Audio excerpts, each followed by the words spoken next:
Hi all, ನಾನು ಅರ್ಚನಾ. ಈ ಜಗತ್ತೆಲ್ಲ ಭಗವಂತನ ಲೀಲೆ ಅಂದಮೇಲೆ ತಪ್ಪಿಗೆ ಅವಕಾಶ ಎಲ್ಲಿ ಅಲ್ವಾ?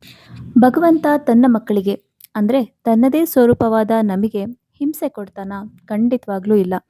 ಅಲ್ಲಿ ಏನೋ ಒಂದು ಪಾಠ ಇಟ್ಟಿರ್ತಾನೆ. ನಮಗೆ ಬರೋ ಕಷ್ಟ, ದುಃಖ, ಬೇಜಾರು ಇದೆಲ್ಲ ನಮ್ಮ ಪಾಪ ಕ್ಷಯ ಮಾಡೋದಕ್ಕೆ ಭಗವಂತ ರೂಪಿಸಿರೋ ಒಂದು ವ್ಯವಸ್ಥೆ.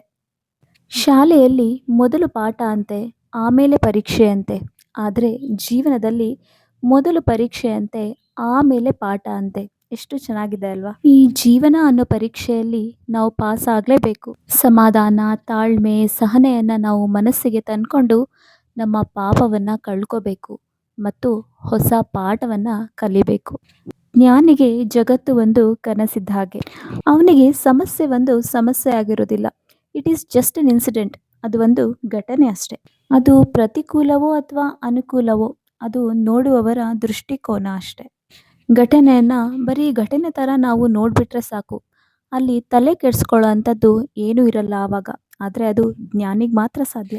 ಏರು ತಗ್ಗು, ಜಯ ಅಪಜಯ, ಕಷ್ಟ ನಷ್ಟ ಇದೆಲ್ಲ just part of a life. ಜಗತ್ತಿನ ಬೇರೆ ಬೇರೆ ಘಟನೆಗಳು ನಮ್ಮ ಜೀವನದಲ್ಲಿ ಘಟಿಸ್ತಾ ಇದೆ ಅಂತ ಅನ್ಕೋಬಿಡ್ಬೇಕು.